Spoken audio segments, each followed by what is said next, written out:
Here's the headline for you. More and more people are deciding to not become parents. They have personal reasons, financial reasons, philosophical reasons, and we're lucky to have a great reason to discuss it. We have Deborah Roberts here to explain this to us. Chris, you and I are both parents, and how many times do we joke that our kids are making our lives miserable? Well, we're joking, of course.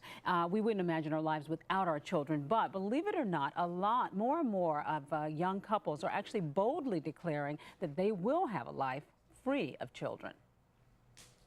I think it really has helped make our marriage that much stronger. Christy Jackson is talking about the decision she and her husband made not to have children. She says they decided the day they met. I was 23 and she was 24. He was asking me if I had kids at home, and I said, no, that's just not me. If I had a choice in life, I would not have any kids at all. He basically said, you're the type of girl I need to marry. The Jacksons are part of a growing trend, married couples choosing to remain childless. The results of a recent Pew Research Center survey may explain why. Across all age groups, both younger adults, middle-aged, and older adults. Fewer people consider children important to a successful marriage. Just 2 decades ago, the majority of Americans considered children vital to a good marriage.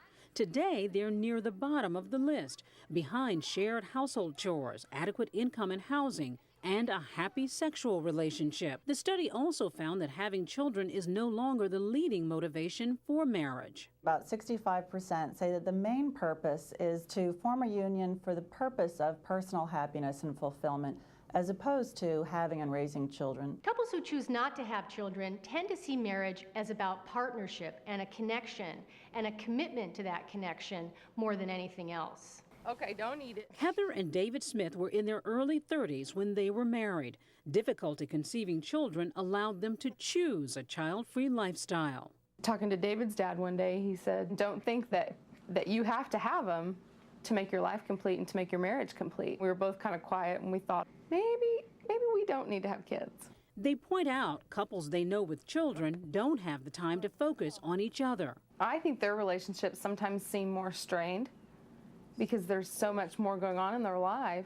Their husband might not be their top priority because their kids are their priority, which is fine, but I like it that my husband's my top priority. I do too.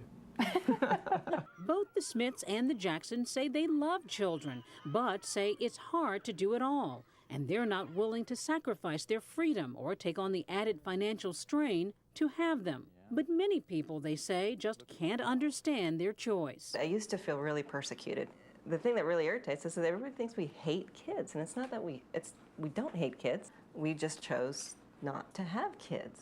It's a choice.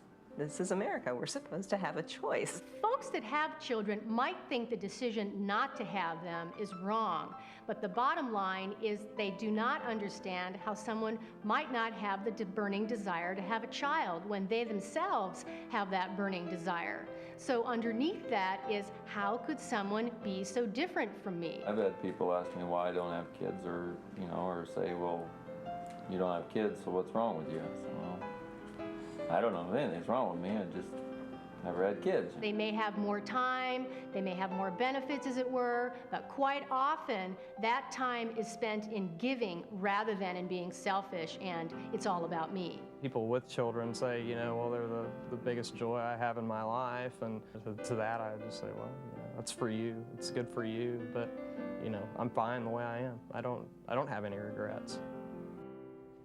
And these couples are on the increase. One study says 14% of married couples, Chris, today are choosing not to have children. That number is expected to spike to 20% in just the next 3 years. It's interesting also behind the numbers is how much of the influence was financial in terms of the list of what made a happy marriage. So when we look at it from a practical standpoint, what happens when you get older, don't have the kids around? Who takes care of you? Is that something to take into consideration? Well, that is something to think about, but the experts say there's a way around that. I mean, look, the reality is this generation is one of the first that's not doing as well financially as their parents anyway. If you build up your financial nest egg and build a good group of friends, sort of your family, you can take care of that when you're older. It's not necessarily the reason to have children. And it's a decision that also comes down to faith and what your personal background is. I mean, for you and I, we come from big families. I'm from a family of 9 kids. That's just what you do. That's exactly right. And, you know, just from faith, marriage, kids is what brought my wife and I together, you know, made us even stronger. But it's a personal choice. It certainly is. And I mean, most of us love having our children, but I can respect that. And these people make it very clear. They love children. It's not about that. It's about their lives. They love children, just other people. Other people's children, exactly.